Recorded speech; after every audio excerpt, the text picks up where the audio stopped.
Hello and welcome to the YouTube channel of IQ Civil IAS Academy. I am Vikram Singh and I am as the mentor of IQ Civil IAS Academy, which has been reviewed as the #1 civil service institute in the Northeast in terms of high quality teaching.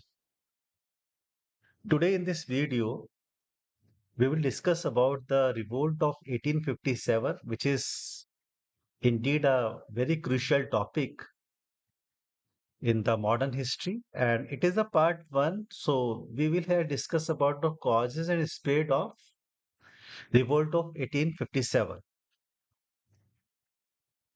Before moving forward, let's take a glimpse of the various projects of the IQ Civil Science Academy.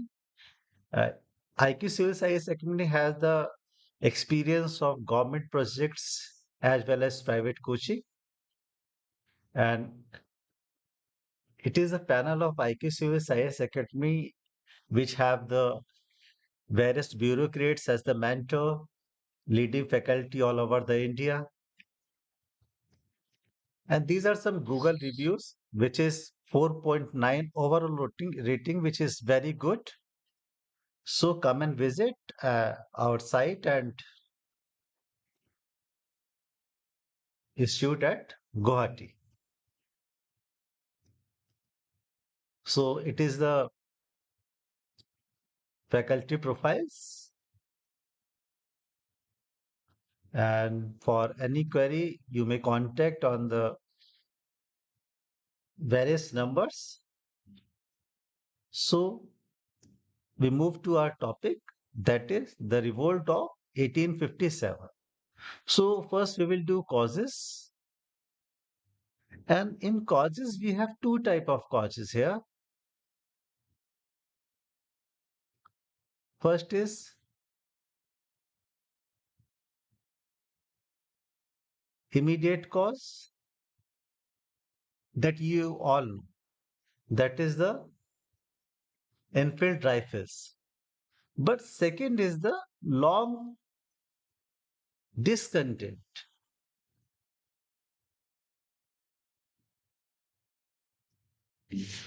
which was in the heart of the Indians.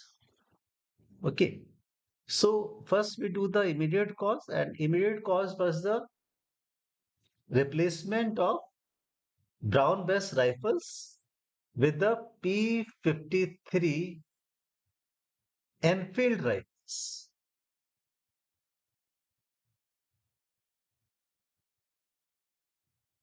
Okay, because previously the East India Company was using brown bess musket, but Crimean war, ठीक है, जो थोड़ा पहले लड़ा गया था, the company or the British Army have the very good experience with this P53 Enfield rifle. Okay, so the company decided to introduce these rifles. But what was the crux in this? That there was a rumor that the cartridge of this Enfield rifle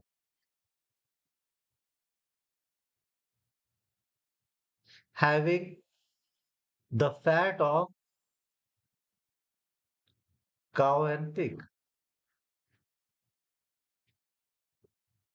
okay, basically होता क्या था कि जो उसकी cartridge थे उसके ऊपर उसको रश फ्री रखने के लिए ऊपर एक विस्कस मटेरियल लगाया होता था, और ये र्यूमर था कि ये जो विस्कस मटेरियल है, it is made up of fat of cow and pig, and cow it is revered for the Hindus, and pig जो है वो मुस्लिम्स ने खराब माना। ठीक है, अच्छा, ये जब हम कहते हैं revolt of 1857 was due to this rifle, तो ऐसा नहीं है, पहले भी बहुत सारी म्यूटिनी हो चुकी। ठीक है, let's have a glimpse of that. अगर हम म्यूटिनी की बात करें, इनिशियली ऑन 10th जुलाई 1856 को we have वेल्लोर म्यूटी। ठीक है। अब ये वाली म्यूटिनी क्यों हुई थी और ये किसने की थी? ये हुई थी, मद्रास का कमांडर था, army commander, the name was John Cradock. उसने एक ऑर्डर पास किया कि अब जो है ना, जो आर्मी के लोग हैं वो अपने रिलीजियस जो सिंबल है उनको यूज नहीं कर पाए। ठीक है। जैसे हिंदू जो है वो तिलक नहीं लगा पाएंगे। ठीक है। मुस्लिम जो है वो बियर्ड नहीं रख पाएंगे। ठीक है। तो इस तरह का उसने किया। अब इसके पीछे कौन थे? यहाँ पर टीपू सुल्तान के लड़कों को रखा गया था और जो डे चुना गया, द डे वाज 10th जुलाई 1806। ठीक है। It was the day of the marriage of daughter of Tipu Sultan. Okay. But mutiny was failed. उसके बाद हम देखते हैं 1824 में एक मैटिनी होती है, दैट इज इन बैरकपुर। वही बैरकपुर जहां बाद में जाके मंगल पांडे म्यूटिनी का। ठीक है। ये क्यों होती है म्यूटिनी? क्योंकि जो 47 नेटिव इन्फेंट्री के जो आर्मी पीपल है वो कहते हैं कि हम जो है बर्मीज वॉर पे नहीं जाएंगे, क्योंकि ऐसा माना जाता था कि अगर आपने सी क्रॉस किया तो आप अपने जो सोसाइटी है उससे बांट बन। ठीक है। उसके बाद there are series of mutiny like 1825 we have the Assam mutiny. Okay, 38 we have the Sholapur mutiny.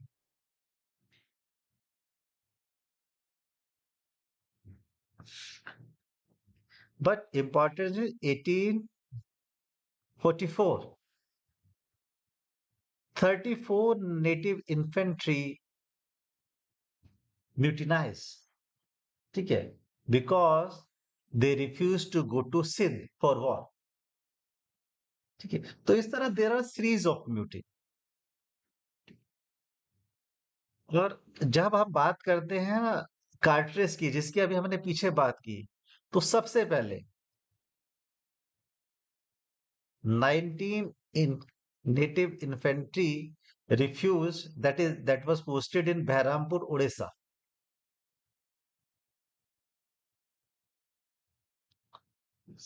refused to use these cartridges, okay, which was associated with the P-53 Enfield rifles.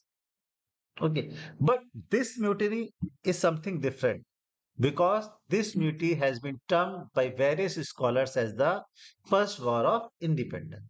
So first we will do the causes। Immediate cause हमने किया। अब आते हैं long term dissent और discontent. तो इसमें बहुत सारे कॉजेज हैं, one by one we will do. जो सबसे पहला कॉज है उसको हम मानते हैं पॉलिटिकल कॉज।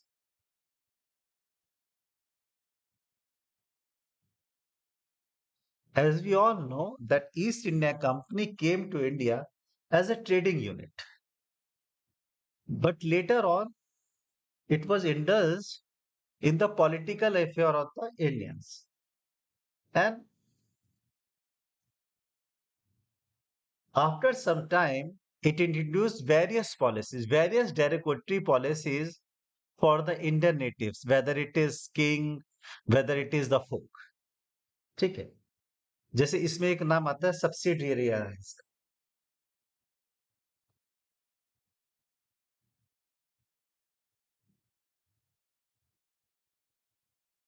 इसमें उन्होंने कहा कि आप राजा से कहते थे कि आप हमारी जो आर्मी है वो आपकी आपको प्रोटेक्ट करेगी, लेकिन वो प्रोटेक्ट क्या करती थी, वो एकदम उसको हाउस अरेस्ट कर लेती थी। और इसमें एक मेन फीचर होता था कि जो राजा की आर्मी है, इट उसको डिसबैंड कर दिया जाता था। तो उसमें जो बहुत टाइम से जो आर्मी में सर्व कर रहे हैं, उनके अंदर एक डिसकंटेंट बनती। Later on a policy was introduced, very famous policy, the policy of doctrine of lapse.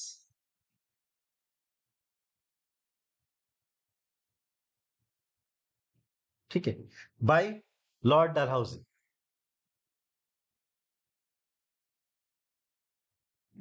ठीक है, इसमें क्या था, इसमें अगर किसी राजा के कोई नेचुरल बेबी नहीं होता था तो अडेप्टेड बेबी को ये मानने से मना कर देते थे, और उसकी जो सारी की सारी एस्टेट है, दे ट्राई और दे डिड अजब दैट एस्टेट.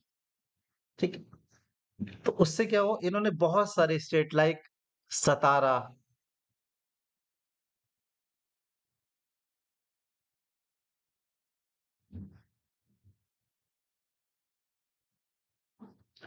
ठीक है, नागपुर, संभलपुर,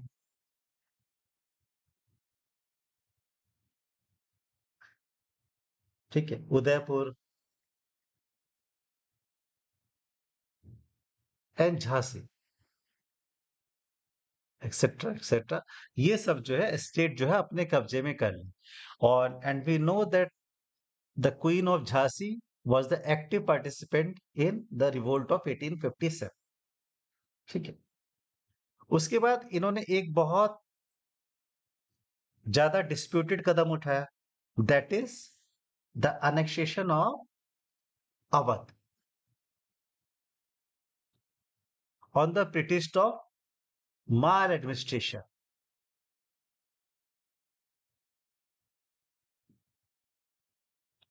जहां पे जो नवाब था that was Wajid Ali Shah.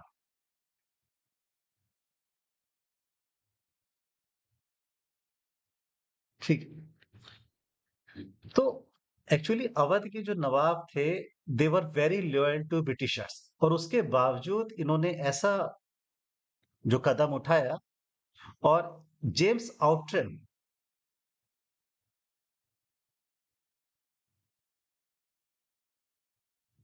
Had warn Lord Dalhousie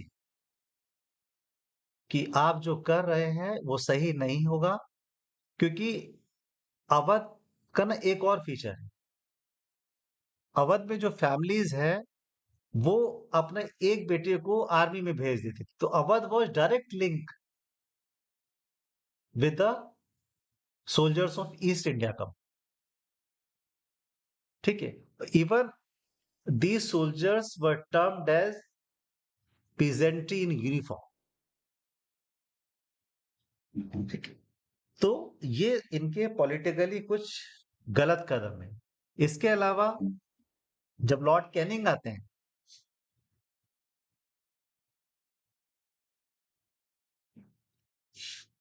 he announced that the successor of Bahadur Shah Jafar, which was the last Mughal empire, would not be allowed to use the royal title. Okay, and they had to leave the Red Fort. Okay, so it was the very derogatory announcement for the Muslims. Okay, क्योंकि वो उनके लिए बहादुर शाह जफर जो है वो बेशक pensioner थे, लेकिन उनके लिए मुगल एम्परर थे. तो ये सारे पॉलिटिकल कॉज हैं which created a discontent among the Indians, among the native of India. Now come to administrative cause.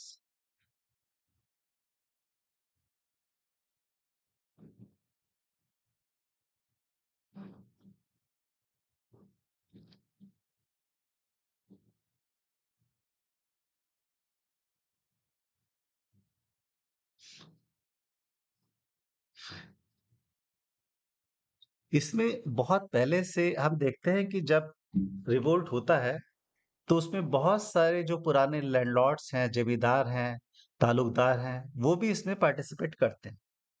Y? Because when Cornwallis introduce reform, land reform, he also introduce a sunset law.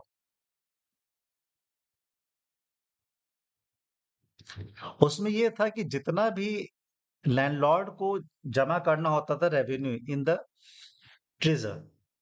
वो अगर शाम तक नहीं करता था तो अगले दिन मॉर्निंग में उसकी जो एस्टेट है उसको सीज कर दिया जाता। ये एक पॉइंट हुआ, ठीक है। But later on, just before the 1857, like in 1852, Inam Commission was introduced.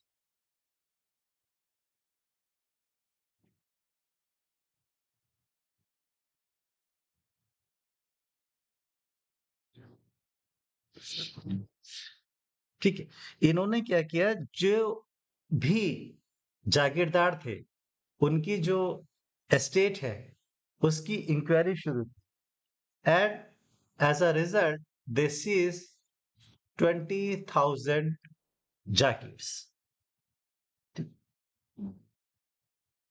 ये तो हुआ आपका बॉम्बे की बात।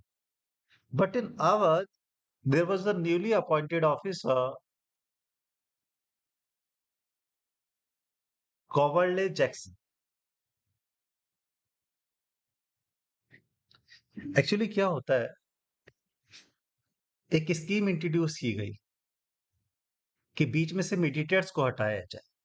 Awadh was under Malwadi system, और इनको हटा के डायरेक्ट जो रयौत है उनसे कॉन्ट्रैक्ट स्थापित किया जाए, जो मतलब जिनके नाम दर्ज, ठीक है।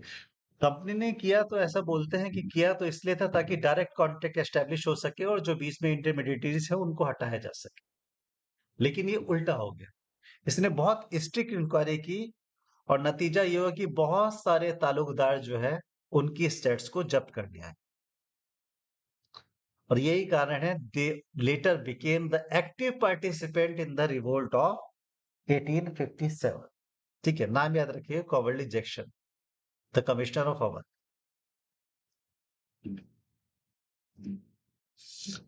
Then we move to the economic cause.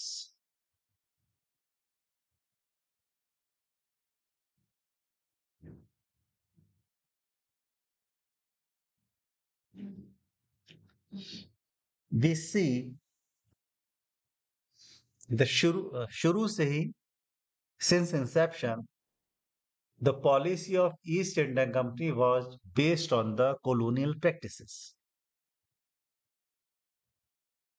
But at the recent development, since 1833, salary of the East India Company officials posted in England was drawn from Indian exchequer. Indian fund से उनको दिया जाने लगा, जिसको कहा गया होम चार्जेस। उसके अलावा डी इंडस्ट्रियलाइजेशन किया गया इंडिया का, ठीक है। कैश क्रॉपिंग का कंसेप्ट लाया गया, ठीक है। कुछ स्कीम इंट्रोड्यूस की गई जैसे खेत बंदी,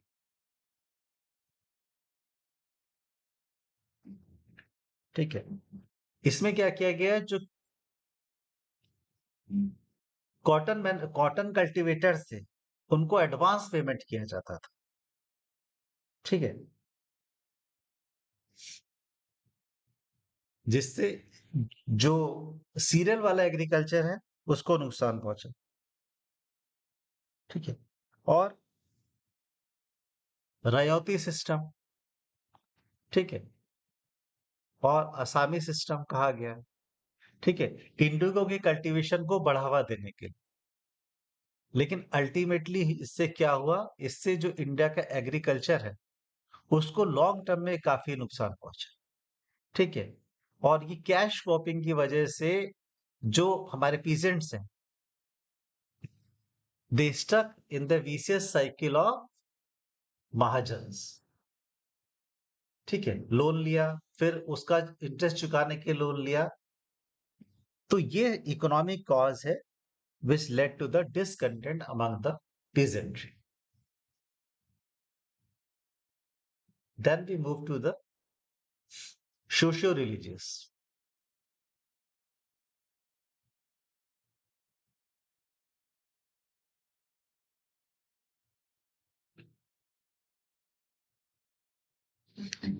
Initially, जब East India Company was introduced in India, so they respected the local traditions. But later on, there was the sense of supremacy. They called Hindus as uncivilized. They called Muslims as cruel. But later on, it was further intensive policy of Christianization. As we see, there was a person Mangal,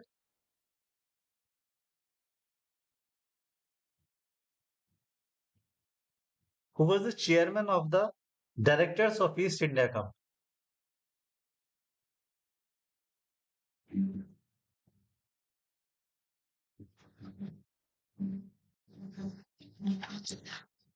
Who says that providence यानी परम सत्ता ने हमें एक मौका दिया है कि हम हिंदुस्तान में क्राइस्ट के बैनर को एक जगह से दूसरी जगह तक फैला. Providence had entrusted the extensive empire of Hindustan to England in order that the banner of Christ should have trumped from one end of India to other.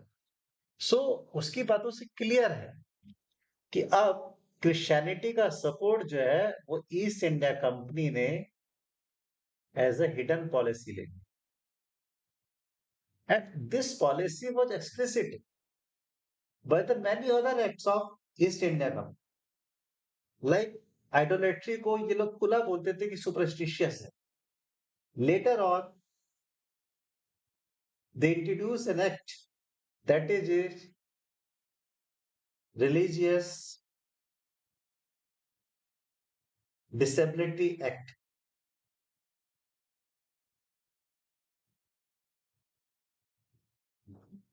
1850,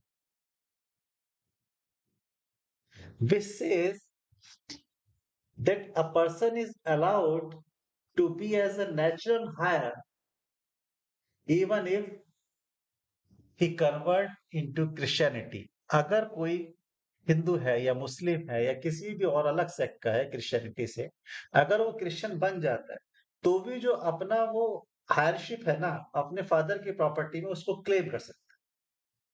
ठीक. इसके अलावा कुछ रिफॉर्म्स भी किए जो उल्टे पड़ गए, जैसे अबोलिशन ऑफ सती.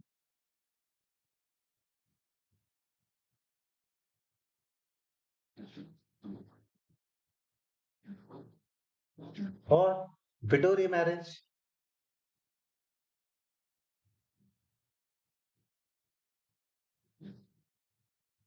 ठीक है.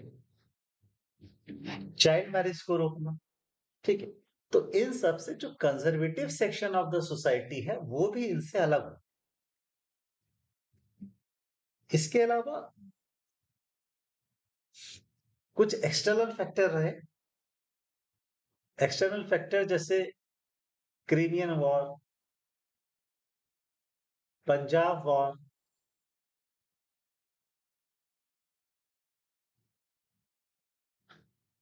ठीक है, Afghan war, specially first Afghan war. British जो है वो ये कहा जाता था कि इनको आप हरा नहीं सकते, बता.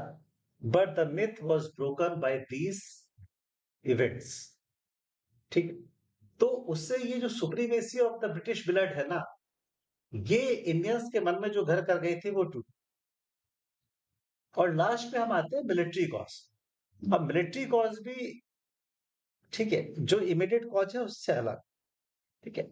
मिलिट्री कॉज में जो मिलिट्री इंडिया की रही वो लॉयल रही.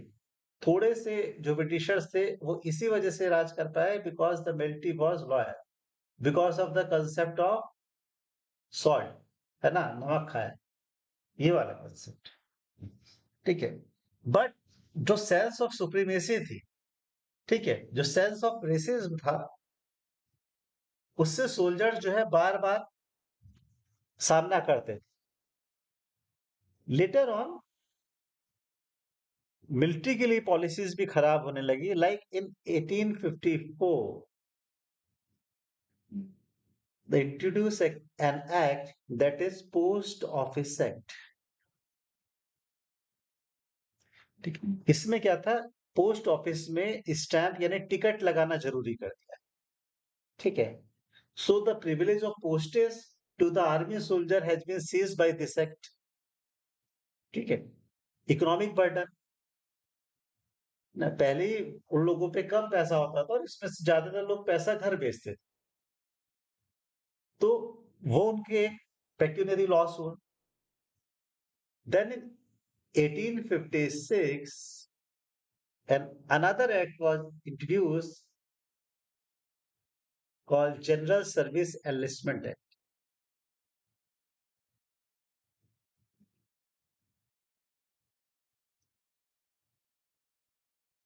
ठीक है, इसमें क्या किया कि इंडियन सोल्जर जो है अब वो पूरी दुनिया में कहीं भी सर्व करना उनका जो है मैंडेट हो गया, जरूरी हो गया, मना नहीं कर सकते।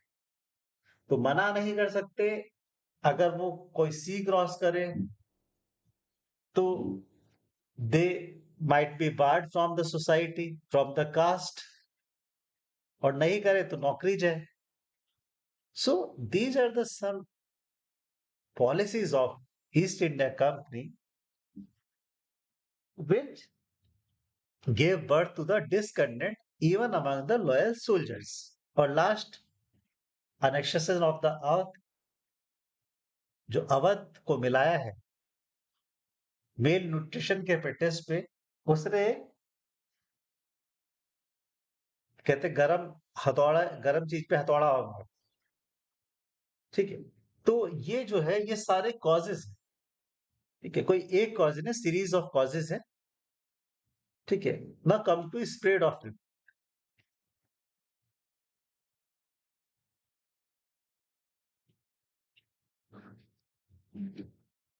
एज वी सी, हम बात कर चुके हैं पहले। 19 native infantry Berhampore refused to use the cartridge of P53 rifle, but it was a very short contest। But on 29th March 1857, there was a sepoy posted in Barakpur, name was Mangal Pandey।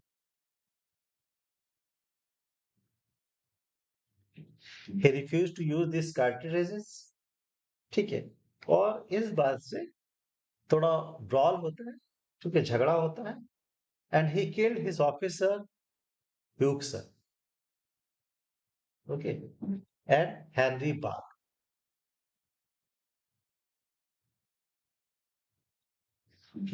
Letter on he was executed, बात वही खत्म हो गई। अब ये मंगल पांडे जो है, थोड़ा सा इनके बैक में जाते हैं।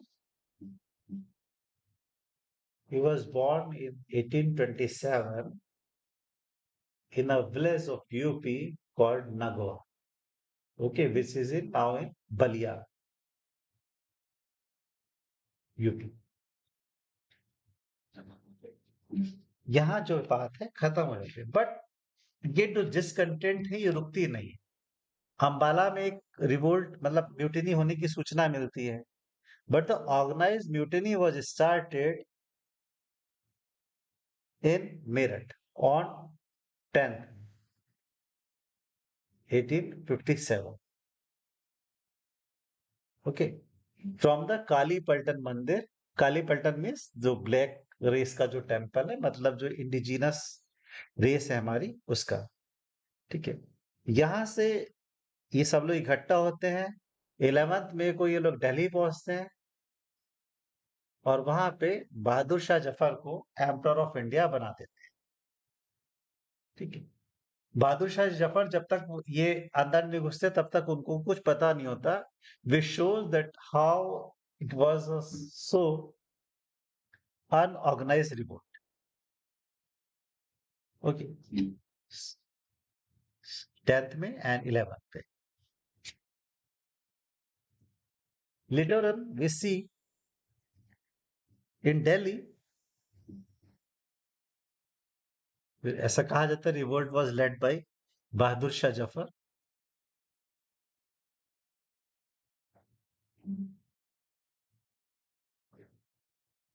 and his commander was Bakht Khan.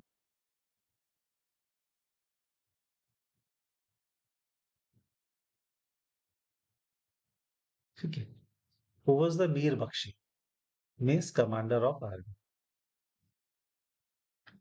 ठीक है, and he founded mutiny courts. It is important for UPSC mutiny court. तो इसमें क्या था, जैसे जो महाजन वगैरह है उनसे कहा जाता था कि आप सपोर्ट करें, और जो म्यूटिनी में सपोर्ट नहीं करता था उसको फिर ट्रायल किया जाता था इसको। ठीक है।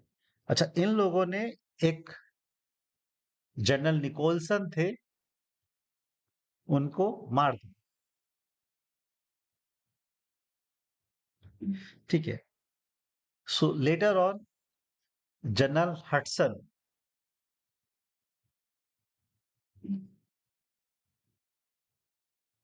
came into prominence, and with the help of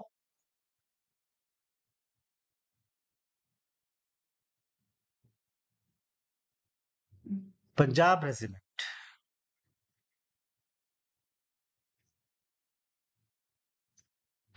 he recaptured Delhi.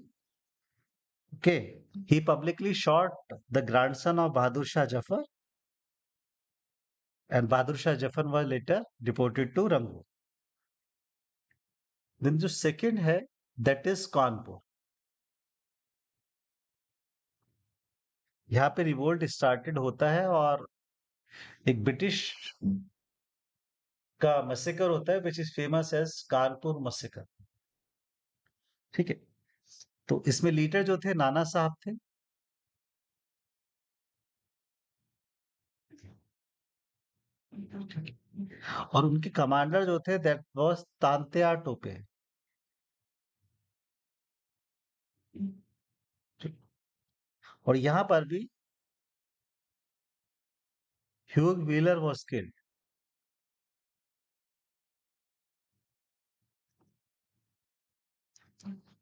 Letter और कैंपबेल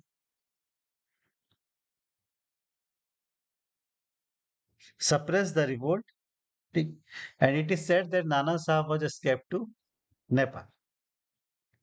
ठीक है।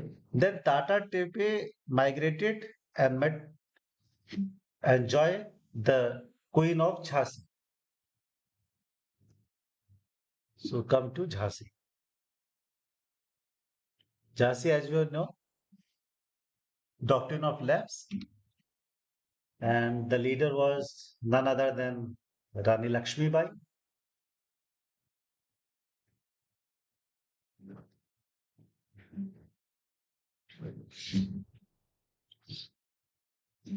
And here Hugh Ross suppressed the revolt. Okay. And Hugh Ross, there was a very famous quote of Hugh Ross about the Maharani Lakshmi Bai. Here lay the woman who was the only man among the rebels. ठीक है, ये एकमात्र आदमी है सारे revolt सारे rebels में। ठीक है।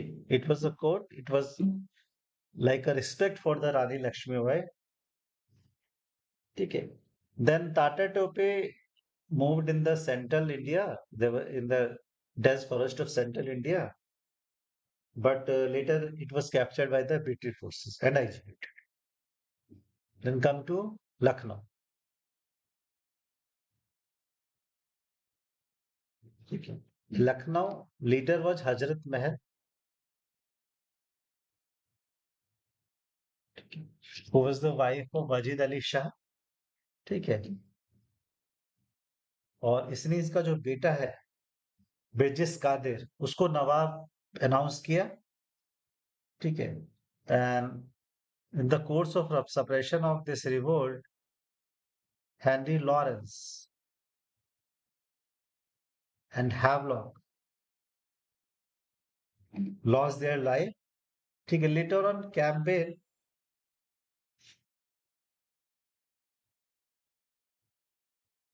with the help of Gorkha regime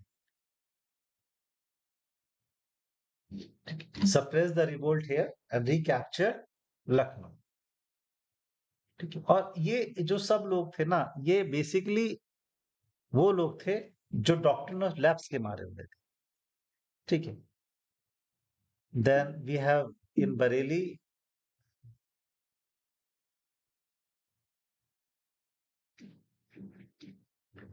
Khan Bahadur.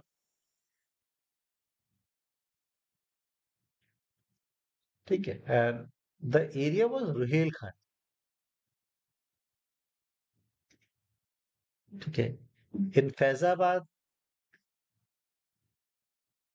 revolt was led by Ahmadullah.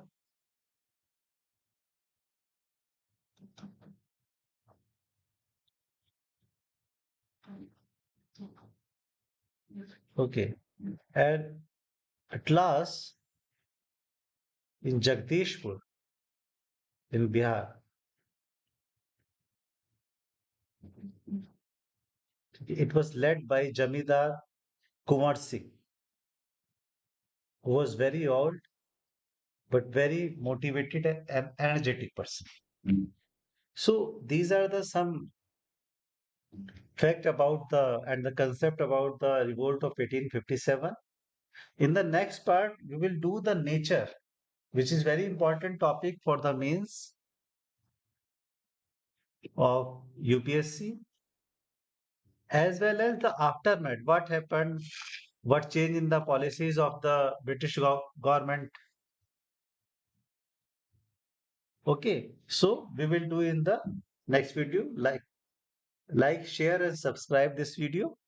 Okay, and for the PDF of these slides, you can join the Telegram channel of the IQ Civils IS Academy. That is IQ Civils IS underscore APSC underscore UPSC.